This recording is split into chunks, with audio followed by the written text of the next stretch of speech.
So coming to the blood coagulation, it's actually the process of forming a clot. That is known by the name blood clotting, and there is another term called blood coagulation is there.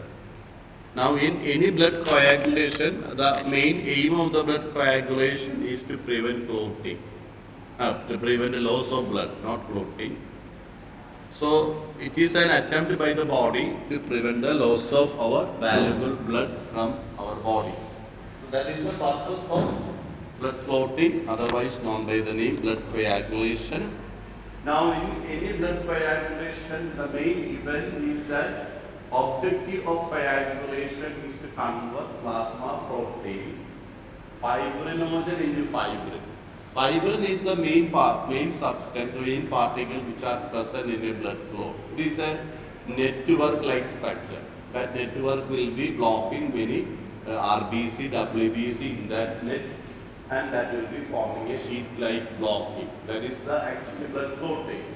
So here the fiber is not normally present in the blood in that form. It is present in a soluble form. That soluble form of fibrin is known by the name fibrinogen. So during a blood clotting, the main event that is taking place is conversion of this soluble fibrinogen into an insoluble fibrin. So that is the primary event in any blood clotting.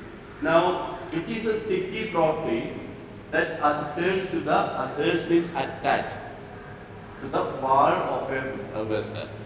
So when there is some cut or opening in your skin, in that part of the skin or in that part of the blood vessel, this fibrinogen will be formed, the fibrin threads will be formed that will be sticking with each other and forming a network like blocking, and in that net lot of RBC and WBC will get trapped. So this is what is happening in a blood coagulation. Now the blood cells and platelets become stuck in the fiber that I told you earlier, resulting in a mass that helps to seal and break the break in the blood vessel. Where there is a opening or where is a break or cut, that opening will be closed or sealed with the help of these fibrin threads. Now to stop blood bleeding, body relies on interaction of three processes. There are three primary events, and these primary events are mentioned here. One is vasoconstriction, second one is platelet plug formation, third one is the coagulation. So these are the three events, and we can see that vaso means blood, constriction means contraction. So it literally means contraction of the blood vessel. So vasoconstriction is body's first response to injury in the vascular wall. So when there is contraction of blood vessel, what happens is that very little blood will be coming to that region. That is the purpose of reducing the diameter or contracting the blood vessel. When an injury occurs, blood vessels constrict or contract, causing reduced blood flow to the site of injury. So this is the mechanism by which this vasoconstriction is preventing the loss of blood. Now another event in loss of blood is by formation of platelet plug. You know, platelets are a type of blood cell. There are RBC, WBC, and third type of platelet cells are known by the name platelet cell. Lot of platelet cells are there. They will be aggregating means joining with each other at the site of injury where there is a cut or opening. These platelets will come together and form a clump with each other. They stick together and act as a plug. So that is known as a platelet plug, and that platelet plug activity is also causing the loss of blood, also causing the prevention of loss of blood. So platelets also activate the process which causes fibrin clot to form, known as secondary homeostasis. So this is the second event. First event is that the blood vessels will be reducing its diameter by contraction. Second is the formation of platelet plug. This simply means lot of platelets will be coming together and blocking the opening or cut, and in that process it will be also facilitating the formation of fibrin clot. And third process So here you can see how this vasoconstriction is actually taking place. This was the normal artery. This is a constricted or contracted artery. You can see the diameter of the inner wall, the inner opening is greatly reduced in the constricted artery. Now third is known by the name by the help of clotting factors or coagulation. The platelets are not enough to secure the damage in blood vessel. A clot must form at the site of injury. So clotting is the third important activity. So formation of clot depends on several substances. And these substances are known as clotting factors. That is, there are a lot of clotting factors are there, and these clotting factors are normally proteins. Proteins present in the plasma, and they are known as the clotting factors. These factors are designated by Roman numerals 1 to 30. So different here I will show you what are the different type of clotting factors. So you can see for clotting factor 1 to clotting factor 30. 1 is known as fibrinogen and 13 is known as fibrin stabilizing factor. So different type of clotting factors are the their source of production is shown here. In the last column you can see what are the main functions of these clotting factors are also shown here. So these 13 plasma proteins which are helping in clotting are known as clotting factors. Now you can also see that these factors activate each other in what is known as clotting cascade. The clotting cascade means that here you can see that 13 factors are there. When one factor is stimulated, that will be stimulating another factor. That way the entire clotting process will be taking place.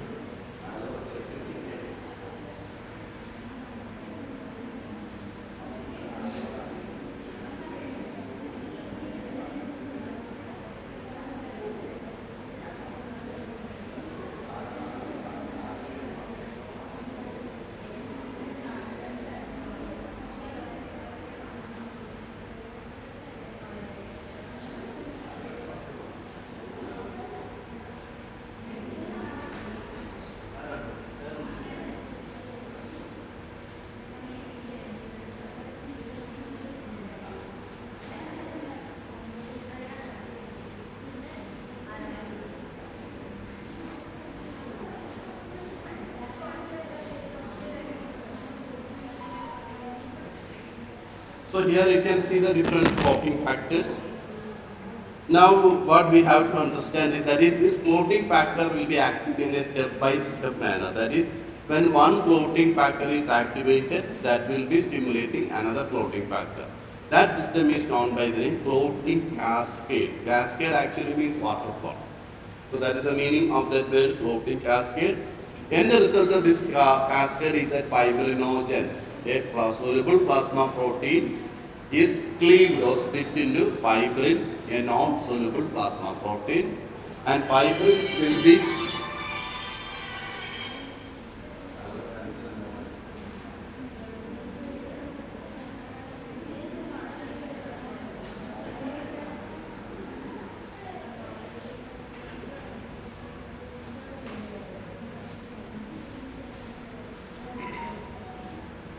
so the end result of this whole process is that fibrinogen will be converted into fibrin.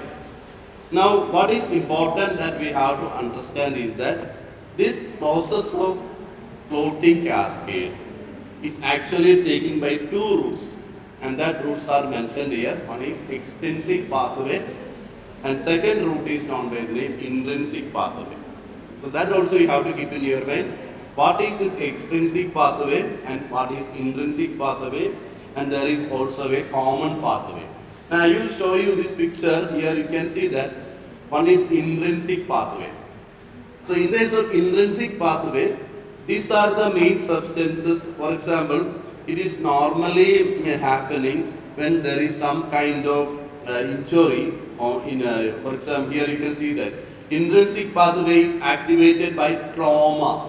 Trauma means injury inside your blood vessel or inside your vascular system, and is activated by platelets, exposed endothelium, chemicals and collagen. and this pathway is slower than extrinsic pathway, but is more important. And different types of factors are involved, like clotting factor 12, clotting factor 11, clotting factor 9, and clotting factor 8. So these four clotting factors are primarily involved in intrinsic pathway, and I will show you how this intrinsic pathway is working. Here you can see that any kind of damage inside your blood vessel may be leading to the formation of these molecules. Then first clotting factor 12 will be converted into clotting factor, an activated form of clotting factor 12. Then that will be stimulating this clotting factor 11 to its activated form, and that will be stimulating clotting factor 9 to its activated form, which will be working on clotting factor 10 and converting it into active form of clotting factor 10. So that clotting factor 10, normally this clotting factor 10 means Stewart factor. An activated Stewart factor will be working on prothrombin. Prothrombin is an inactive form of an enzyme that will be working on this prothrombin and converting prothrombin into thrombin, an enzyme. So thrombin is the enzyme, and what is the purpose of this enzyme? This thrombin enzyme is the primary enzyme that converts fibrinogen into fibrin. So this is how the entire process is taking place. 12 will be getting converted into active form of 12. That will act on 11, converting into active form of 11, converting the 9 into active form of 9, which act on 10, converting it into the active form of 10. So active Stewart factor is a 10th clotting factor, work on prothrombin and converting it into thrombin, and thrombin will be working on fibrinogen, converting it into fibrin. So this process up to this Stewart factor is known as the intrinsic pathway. Now here you can see that intrinsic pathway is actually activated by some kind of injury developing inside your blood vessel, not outside your body, inside your body. Then only intrinsic pathway will be activated. Now the second factor is the most common type, is activated by external trauma and injury outside your body. Is that cause blood to escape from the vascular system. So if there is some injury on your skin, that will be leading to loss of blood from your body, and that will be leading to extrinsic pathway. The importance of extrinsic pathway is that it will be much more faster than intrinsic pathway. The clotting process taking place inside the blood vessel will be very slow, but outside the body it is very fast. So that is why this is quicker, because purpose of extrinsic pathway is to prevent the loss of blood.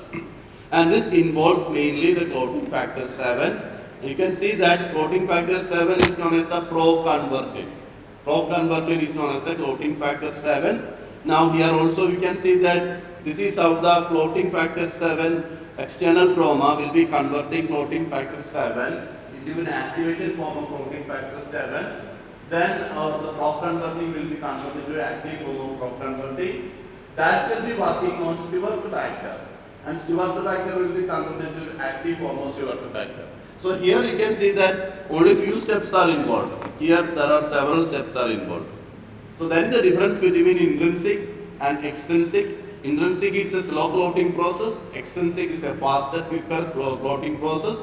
But both the clotting factor, both the pathway is finally merging at this factor known as the Stewart factor. Now after the Stewart factor, there is only one pathway. What is that? That pathway is known as a common pathway that will be pro-converting into thrombin with the help of 5A. What is 5A? Here you can see the name of this molecule. So in the case of 5A, you can see that 5A means the pro-acceleratin. Pro-acceleratin. That is a 5A. With the help of pro-acceleratin, the prothrombin will be converted into thrombin. Thrombin will be the enzyme that works on fibrinogen, converting it into fibrin, and fibrin is leading to the formation of the blood clot. So this process is known as the common pathway. So here there is external pathway or extrinsic pathway, other is the intrinsic pathway, and finally both pathways are merging in a common pathway and that is known as a path. Now here you can see that in the case of common pathway, these are the factors in 1, clotting factor 1, 2, 5 and 10. See 1 and 2 means fibrinogen and prothrombin. Then 5 means pro-axillary.